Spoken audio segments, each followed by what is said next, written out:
My father slipped the note into my jacket pocket at the intermission of Game 4, and I didn't feel it until I was putting my coat on to leave. It was a Saturday in late November, the kind of cold that settles into Kingston, Ontario like it owns the place, the kind that makes the walk from the driveway to the front door feel like a punishment. My parents' house on Frontenac Street had been full all evening.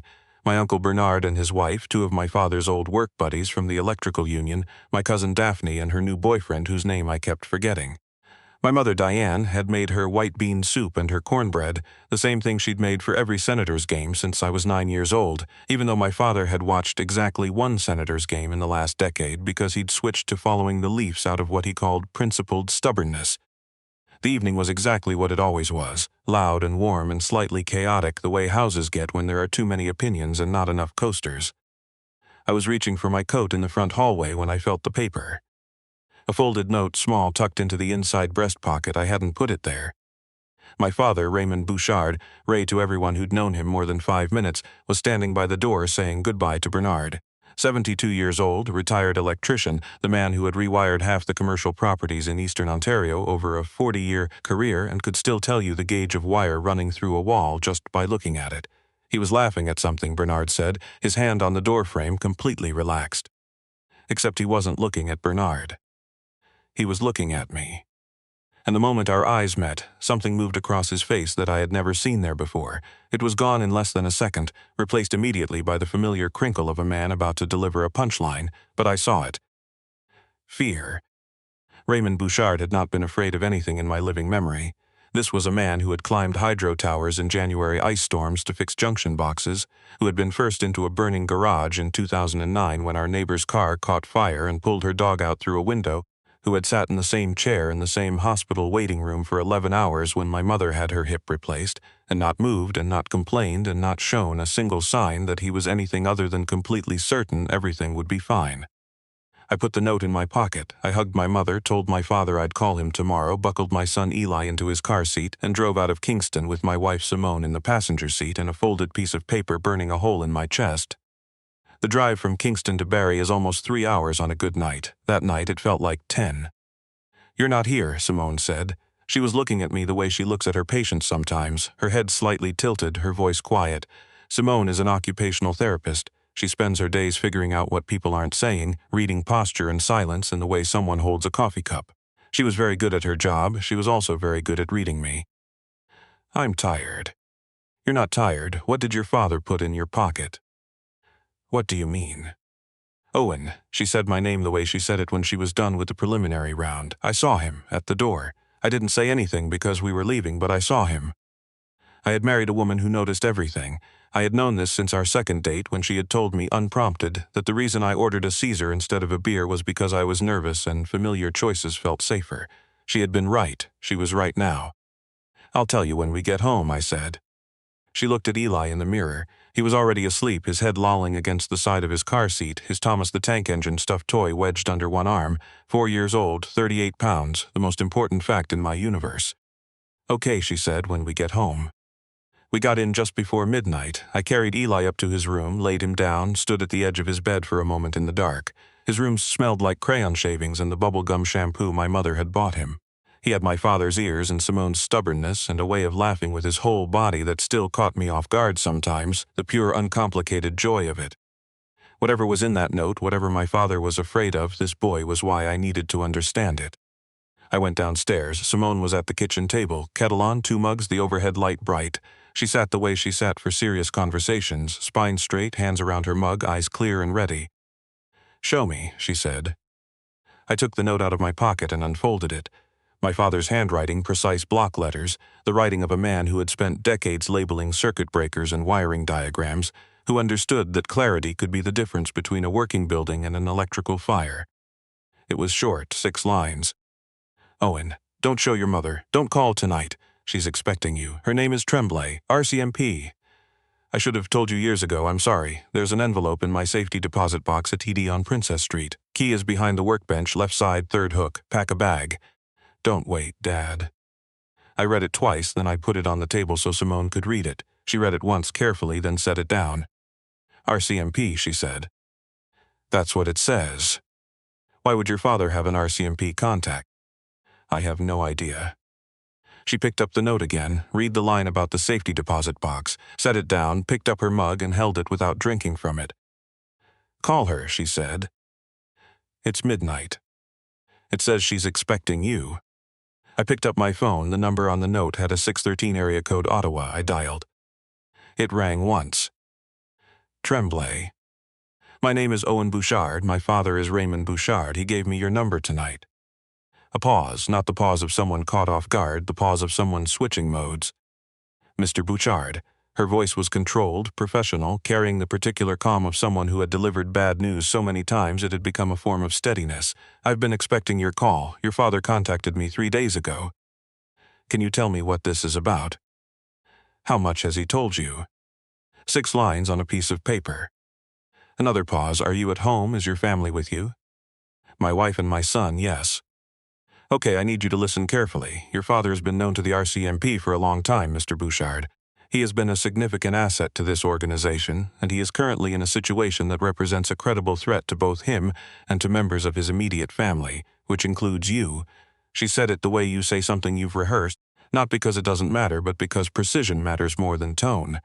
"I can give you the full picture in person. Tonight I need you to do 3 things. Don't contact your parents' house. Keep your doors locked and your lights on normally, and check the area around your property before you go to sleep." "Check for what?" "Anything that shouldn't be there, unfamiliar vehicles, anyone sitting in a parked car." I looked at Simone. She was watching my face with the expression she wore when she was absorbing information she didn't like.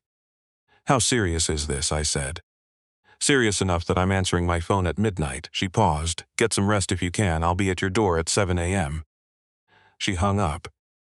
I told Simone everything. We sat at the kitchen table for a long time after that, not saying much, the refrigerator humming, the house settling around us in the cold. At some point I got up and checked the street. A neighbor's truck, a car I recognized 2 houses down, nothing else. I texted Trembling. She responded in 8 seconds. "We know. Get some rest." We didn't sleep. We sat on the couch with the lights on and waited for morning. At 6:15 I called my father. He picked up before the first ring finished. He'd been waiting. "You got the note," he said. "Yeah, Dad, I got it."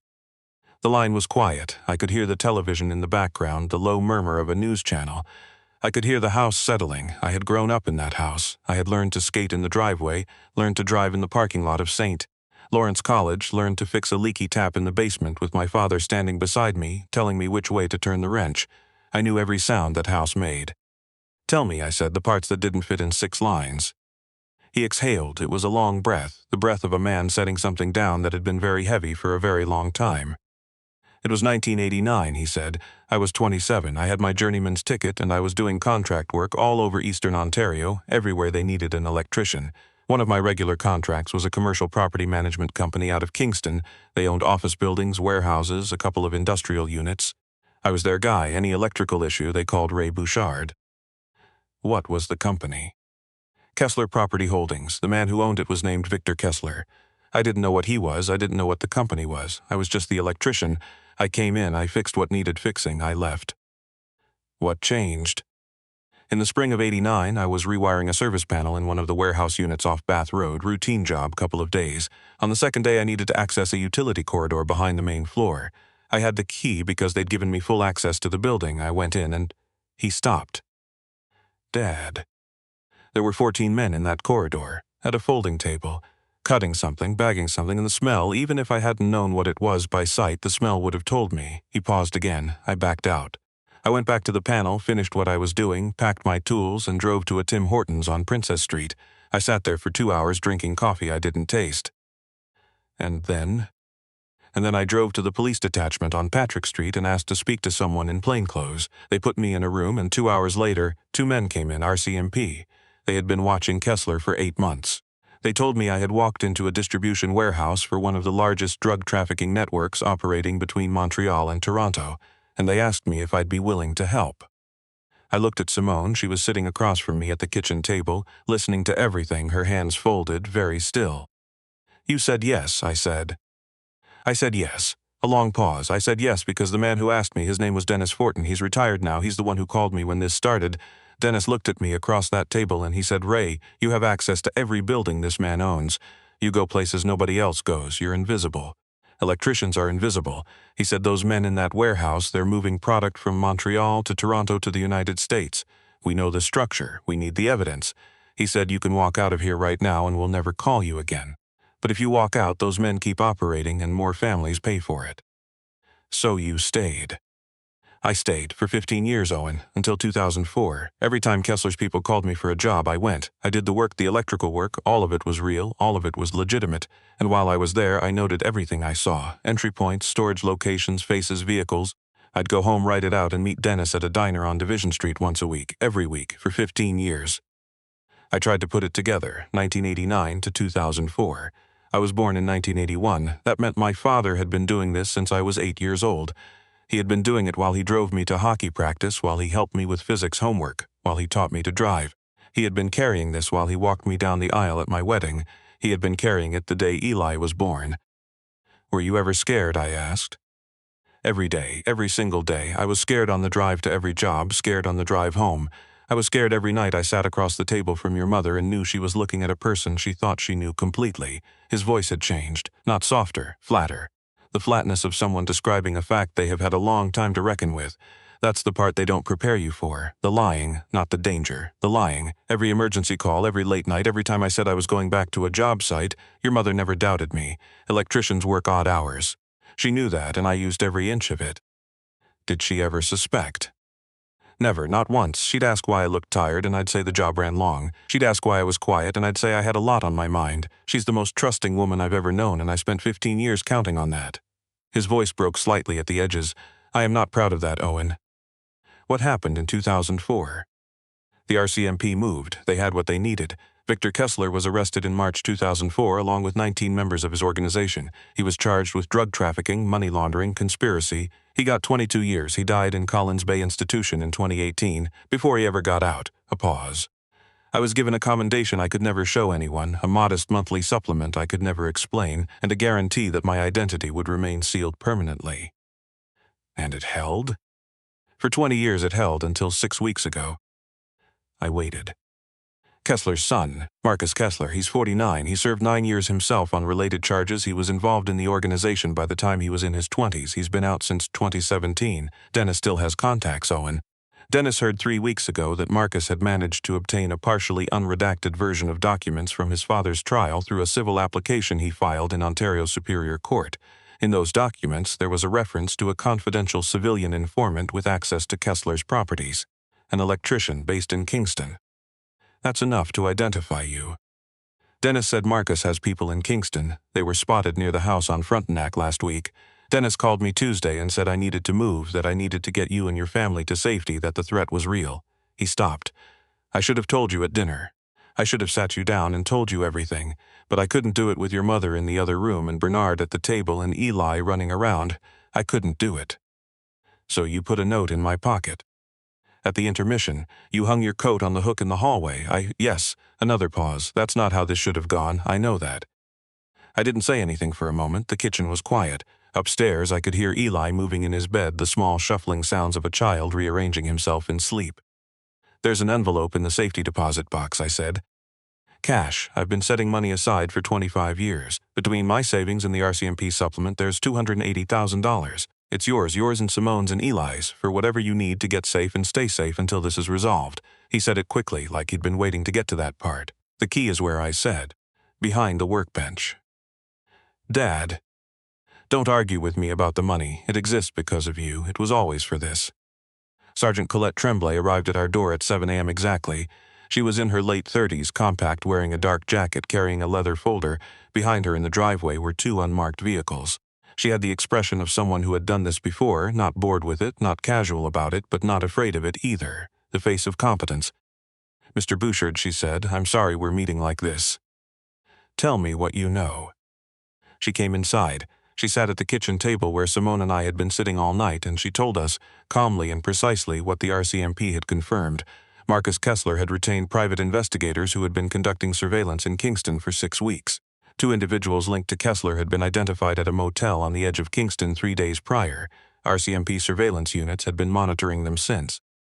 We believe their current objective is your father, Tremblay said, but in cases like this, family members are considered leverage. which means you, your wife, and your son are not in a safe position until Marcus Kessler is in custody." "How long?" Simone asked. She had come into the kitchen while I was talking to Trembling, Eli on her hip, still in his pajamas, his Thomas toy in one hand. "We're coordinating with the Organized Crime Unit in Toronto and the RCMP's E-Division. We have enough for arrest warrants on Kessler and his associates on extortion and conspiracy charges. We move within 48 hours. She looked at both of us. "In the meantime, I need to get your family to a secure location. Your father will be transported separately and will meet you there. Your mother will be briefed and moved with him." "My mother doesn't know any of this." "I'm aware. She'll be briefed by a female officer this morning. We'll have her ready to go within 2 hours." Eli was looking at Tremblay with the focused, unsentimental curiosity of a 4-year-old. "Are you a police?" he said. Tremblay looked at him. Something shifted slightly in her face. "Yes," she said. "I'm a police." "Do you have a gun?" "Ellie," Simone said. "It's fine," Tremblay said, and she almost smiled. "Yes, I do, but I'm hoping I don't need to use it today." "Good," Eli said, apparently satisfied, and went back to his Thomas toy. We loaded what we needed into 2 bags in 20 minutes. Eli's things took longest: the specific blanket, the specific stuffed toy, the watercolor set he'd received from his grandparents 3 weeks ago and hadn't put down since. Simone packed with the efficiency of someone who had decided that fear was a cost she wasn't willing to pay right now, and that efficiency was the only alternative. We were out the door by 7:40. I looked back at our house as we pulled out of the driveway, a semi-detached on Kozlov Street that we'd bought 4 years ago, the year Eli was born, with a Barry Credit Union mortgage and every dollar we'd managed to save.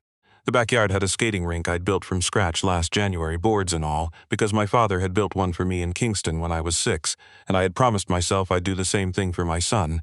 The rink was still there, a tarp over it, waiting for the real cold to come. We would come back. I knew we would. But the house looked different now, the way everything looks different when the thing you thought was the ground turns out to be a surface, and beneath it is depth you had never imagined. The secure location was an RCMP safe house outside Huntsville, 3 hours north, deep in Muskoka. A timber frame house on a lake, government-owned, maintained for exactly this kind of use. 2 agents on rotation around the clock. A generator, enough firewood for a month. Simone had the kitchen feeling like ours within an hour. She was like that. She didn't try to make unfamiliar things familiar. She just proceeded with a kind of quiet determination that I had fallen in love with before I even fully understood it.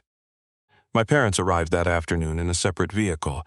My mother, Diane, stepped out first, and I could see she'd been crying, but she had composed herself into the particular dignity she always summoned when things were serious.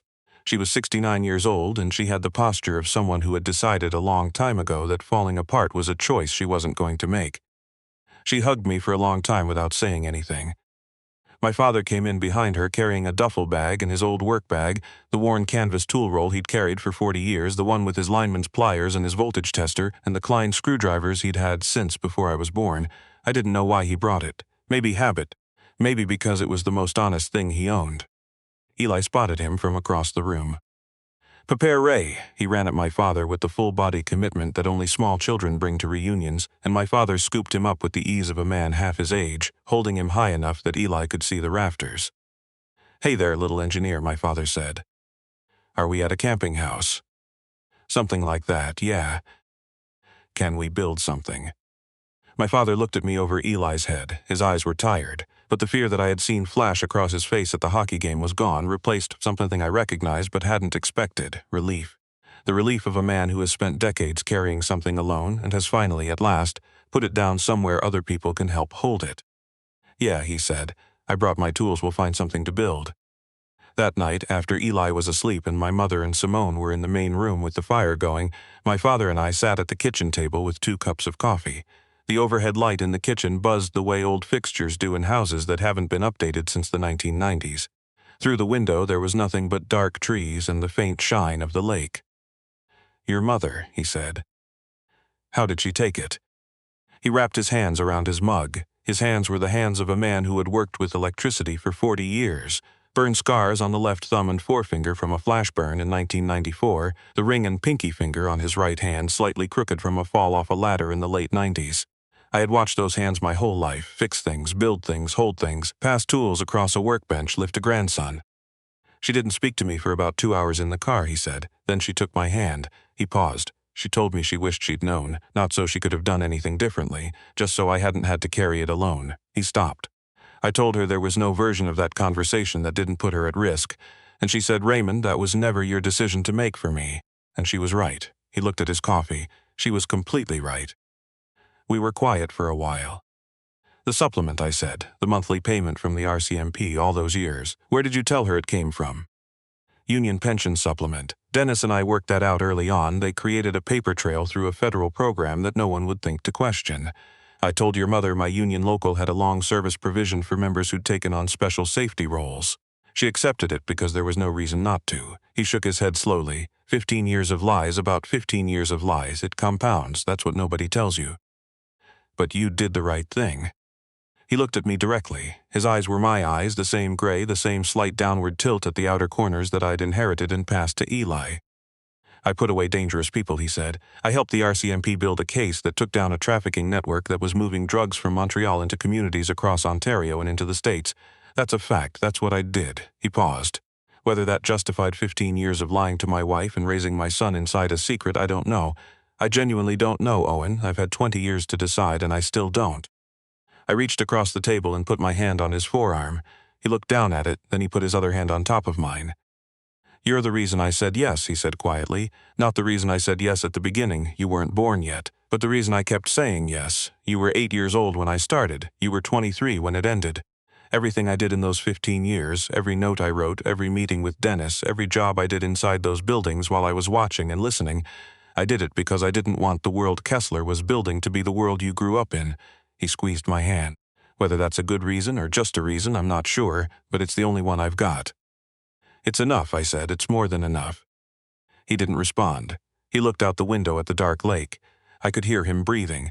I think he was close to crying, though Raymond Bouchard had not cried in front of another person in my living memory and wasn't about to start at a government safe house in Muskoka. "Take care of that boy," he said eventually. "I will. And Simone, she's better than either of us deserve." "I know." "Good." He squeezed my hand once more and let go. "Now let me finish this coffee." The RCMP moved on Marcus Kessler 51 hours after we arrived at the safe house. Trembling called me at 6:40 in the morning. I was already awake, standing at the kitchen window with a coffee, watching the lake turn gray in the early light. "It's done," she said. "Marcus Kessler was arrested at his Toronto residence at 6:15 a.m. 2 associates were simultaneously arrested at their Kingston motel. The Kingston individuals were in possession of photographs, addresses, and daily schedules for your father, your parents' home, and your residence in Barrie." She paused to let that settle. "They were 3 days away from making a move. We got there first." The associates each received 8 years. Marcus Kessler went to trial 7 months later and was convicted on conspiracy, extortion, and related charges. 15 years federal. He would be 64 when he got out. The judge called it a premeditated campaign of intimidation targeting a civilian who had served his community at enormous personal cost. We went home 9 days after we left. The house on Kozlov Street looked exactly the same. Eli's tricycle was on the porch where he'd left it. There was a flyer from a pizza place jammed in the mail slot. 3 neighbors had shoveled the front walk between them, a thing I didn't expect and couldn't stop thinking about for days afterward. That was 8 months ago. It's July now, and the skating rink in the backyard has been gone since March. Just the boards stacked against the fence until November. I've been back at my job, project manager at a civil engineering firm, the same job I've had for 9 years, and everything looks more or less the way it always did. My father comes for dinner every other Sunday. He drives up from Kingston in his 2006 Silverado with whatever he's attempted to cook that week, which is always something from my mother's recipe cards and is always, without exception, not quite right. Last week it was her chicken and wild rice soup, which he'd made too salty and slightly too thick. We ate every bowl of it. My mother knows everything now. She chose to know, and she chose, as she has chosen everything in her life, with clarity and without drama. She and my father had the long conversation they needed to have, alone in the safe house kitchen while Eli slept. I don't know exactly what was said, but when they came out, they were holding hands, and they have been holding hands at dinner ever since, in a way I don't remember seeing before, like they're being deliberate about it. My father is different now. Not lighter, exactly. Lighter isn't quite the word. More present, maybe. Like a part of him that had always been attending to something in another room has finally come and sat down at the table. Last month, he was at the house on a Sunday afternoon, and Eli had commandeered him for a building project, something involving cardboard tubes, hockey tape, and a concept that Eli described as a garage for rockets. My father sat on the living room floor for 2 hours with a 4-year-old and built the least structurally sound rocket garage in the history of human construction, and it was magnificent. When Eli fell asleep on the couch afterward, my father came and stood beside me in the kitchen. We were doing the dishes. He picked up a towel and started drying without being asked, the way he always did. "Deanie's called me last week," he said. "How is he?" "Good, he's 79. He moved to Nova Scotia when he retired. He says he misses the winters here, which I choose not to believe." He dried a mug, set it down. He said something, though. He said, "When you close a file, Owen, when a case is finally closed and the people are in custody and the work is done, you never know how you're going to feel until it happens." He said he expected to feel relief, and he did feel relief. But more than that, he said he felt gratitude, not for the outcome, for the people. What did he mean? He meant my father, your grandfather. He used to say the same thing to Dennis about civilian sources, that there's a particular kind of courage in doing the right thing when you don't have a gun and a badge to hide behind. When you're just a person with a trade and a family and a mortgage and 100 reasons to look the other way. He put the mug in the cupboard. Deanie said he thought about my father a lot over the years, and he thought about me. "You should have gotten the credit," I said. "All of you." "We didn't do it for the credit." "I know, that's exactly what I mean." He looked at me, then he went back to drying dishes. "There's something I've been thinking about lately, at the end of the day when the house is quiet, and Eli is asleep and Simone is reading and I'm just sitting. I'm thinking about the word invisible. My father used it to describe what he was, an electrician, a tradesman, someone people call and then don't think about once the problem is fixed. He walked into warehouses and utility rooms and service corridors for 15 years, and nobody looked twice at him because nobody looks twice at the electrician. That invisibility was the point, that invisibility was the tool. But the flip side of it, the side I keep returning to, is that the people who hold things together are often the ones you stop seeing, the ones who show up so reliably, so quietly, that their presence becomes the background of your life rather than the foreground. My father fixed things for 40 years. He fixed buildings, circuits, systems. He fixed the things other people never had to think about because he had already taken care of them. And for 15 years he fixed something else entirely, in silence, at enormous cost to himself, and then he came home and made supper and helped me with my homework and drove me to hockey on Saturday mornings. I had a version of him in my head for 40 years. The man at the end of the table, steady, practical, not given to big emotions or big speeches, the man who showed his love through showing up rather than saying so. That version was real, but it was only the surface. Underneath was a man who had made a decision at 27 that cost him 15 years of honest sleep, and who had made it anyway because he believed it was right. A man who had been afraid every day for 15 years and had not let it stop him.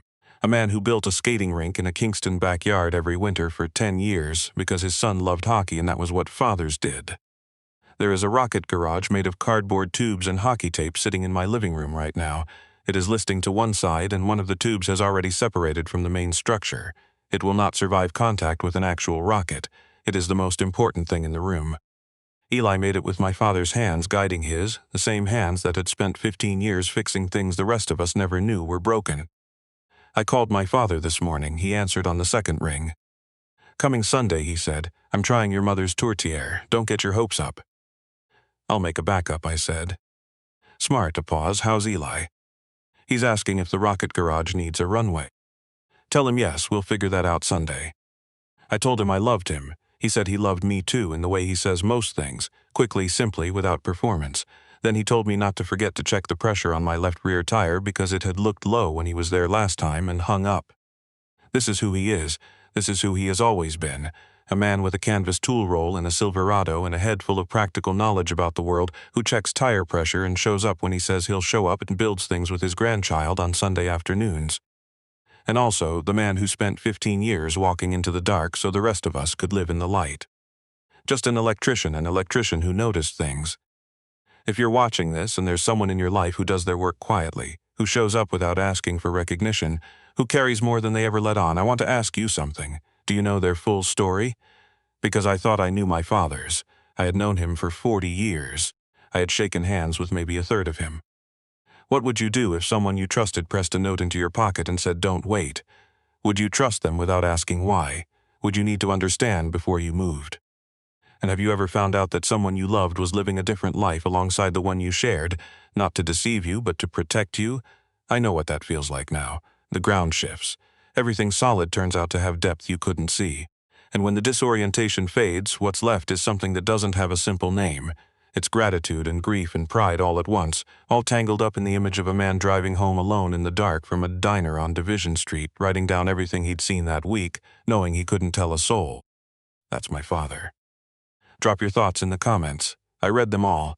If this story stayed with you, hit the like button and share it with someone who has a quiet person in their life, the one who always shows up, never explains why, and probably carries more than you'll ever know. Subscribe so you don't miss the next one. I'll see you then.